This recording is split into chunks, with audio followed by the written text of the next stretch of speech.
देखिए, ओलंपिक के क्षेत्र में सबसे बड़ी संस्था ओलंपिक गेम्स के लिए इंटरनेशनल ओलंपिक कमेटी है और आईओसी का सेशन भारत में होना एक बड़ी बात है।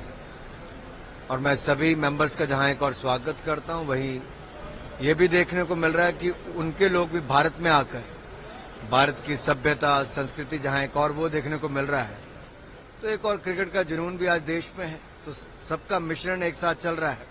एक और एशियन गेम्स में भारत का शानदार प्रदर्शन आज तक का, दूसरी ओर क्रिकेट का वर्ल्ड कप, एक फेस्टिवल माहौल जब देश में, अभी गणपति जी का महोत्सव हुआ तो वहीं पर अब नवरात्रि की शुरुआत हुई है। जहां एक और धार्मिक तौर पर उत्सव देखे जा रहे हैं, वहीं पर खेलों के भी एक के बाद दूसरा उत्सव देखा जा रहा है और इसमें देश प्रसन्न है। जहां धार्मिक उत्सव धूमधाम से मनाए, वहां पे खेलोत्सव भी धूमधाम से मनाए गए। तो आशा करता हूं ये सेशन भी बहुत सफल रहेगा। कुछ नई चर्चाएं, कुछ नई घोषणाएं भी ऐसी हों जिससे आगे ओलंपिक्स में और कौन कौन सी गेम जुड़ सकती हैं, क्या नई शुरुआत हो सकती है, वो भारत से हो तो इससे अच्छा और क्या है। सर, कल एग्जीक्यूटिव बोर्ड की पहली मीटिंग थी, उसमें शुरुआती भाषण में ही थॉमस बाग ने काफी तारीफ की भारत में जो उनको स्वागत मिला है कमेटी को, वो और जिस तरीके से भारत ने एशिया में प्रदर्शन किया है एशियाई खेलों में, उसको लेकर उन्होंने तारीफ की और इंफ्रास्ट्रक्चर और उत्साह जो खेलों में उसको तारीफ की। तो भारत के पास कितनी संभावना है आने वाले दिनों में ओलंपिक की मेजबानी का दावा करने की? देखिए, भारत आज खेलों के क्षेत्र में एक उभरती हुई शक्ति है और प्रधानमंत्री मोदी जी की कल्पना है कि भारत को स्पोर्टिंग सुपर पावर बनाया जाए। अब ये स्पोर्ट्स सुपर पावर बनाने के लिए क्या करना पड़ेगा? एक और आपको खेलों की सुविधाएं बढ़ानी पड़ेगी, इंफ्रास्ट्रक्चर बढ़ाना पड़ेगा, खिलाड़ियों के लिए सुविधाएं बनानी पड़ेगी और खेलों में अच्छा प्रदर्शन करना पड़ेगा।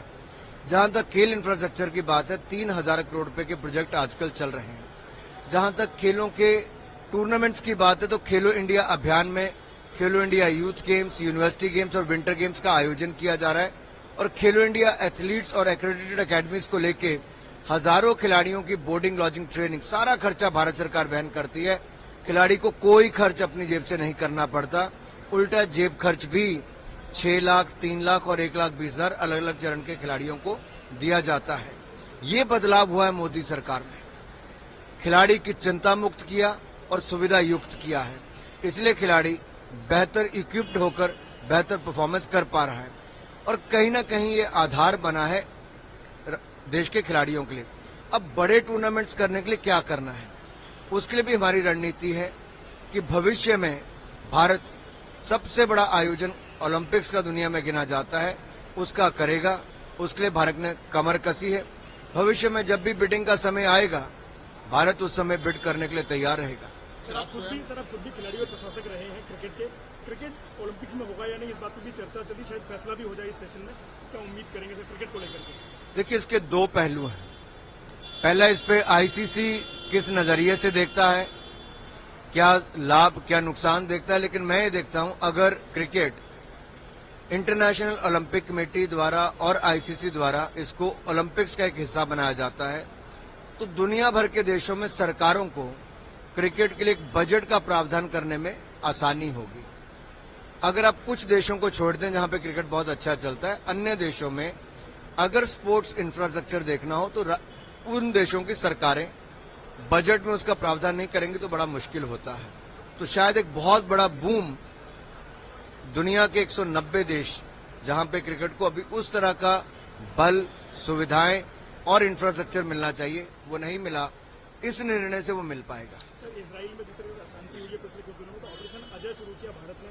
इससे पहले ऑपरेशन गंगा और कावेरी वगैरह हुए थे, अब लोगों को हम रेस्क्यू करा के लेके आ रहे थे। ऑपरेशन अजय को किस तरीके से देखते हैं और आने वाले कितने दिनों तक ये चलेगा और कितने नागरिकों को वापस आने की तैयारी है? देखिए, कोविड के समय हो या यूक्रेन रशिया वॉर के समय या उससे पहले भी अरब स्प्रिंग के समय, भारत ने एक के बाद दूसरा ऑपरेशन चलाकर हर भारतीय को सुरक्षित निकाला है। हर एक भारतीय के जीवन का महत्व प्रधानमंत्री मोदी जी की सरकार में बहुत महत्वपूर्ण है। इसलिए हर नागरिक की जान को बचाना, संकट की घड़ी में युद्ध की भूमि से निकाल कर लाना, ये पिछले 9.5 वर्षों में लगातार एक के बाद दूसरी जगह हुआ है।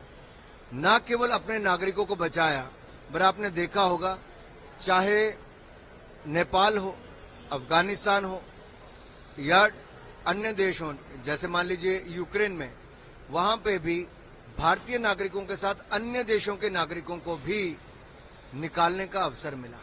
ये तिरंगे की बढ़ती ताकत है, ये भारत के बढ़ते कदम है। आज भारत मदद मांगने वाला नहीं, मददगार बना है। ये नए भारत की बुलंद तस्वीर है। सर, आज आप मुंबई में हैं तो मुंबई में आपकी पार्टी के कुछ कार्यक्रम भी हैं जहां आप कार्यकर्ताओं से मिलेंगे।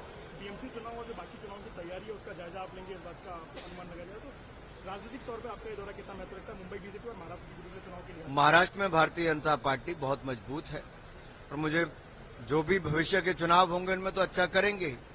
अभी तो संगठनात्मक जो बैठकें हैं उसको लेकर चर्चा है, संगठन को धरातल पर और कैसे मजबूत किया जाए, अगले चुनाव के लिए क्या रणनीति हो।